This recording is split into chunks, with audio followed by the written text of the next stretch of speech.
नमस्कार, मी किरण Palkar. Crime diary news चॅनलमध्ये आपले स्वागत आहे. पाहूयात आजच्या ताज्या बातम्या.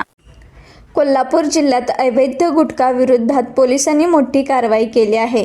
करवीर पोलीस ठाण्याच्या गुन्हे शोध पथकाने छापा टाकत सुमारे 47,80,000 रुपयाचा प्रतिबंधक गुटखा आणि सुगंधित तंबाखू जप्त केले आहे. मिळालेल्या माहितीनुसार करवीर पोलीस ठाण्याच्या हद्दीत हळदी गावातील मुख्य चौकात एक पान शॉपच्या मागील बाजूस अवैधरित्या गुटखा विक्री सुरू असल्याची माहिती पोलिसांना मिळाली होती. त्यानंतर पोलिसांनी सापळा रचून कारवाई केली.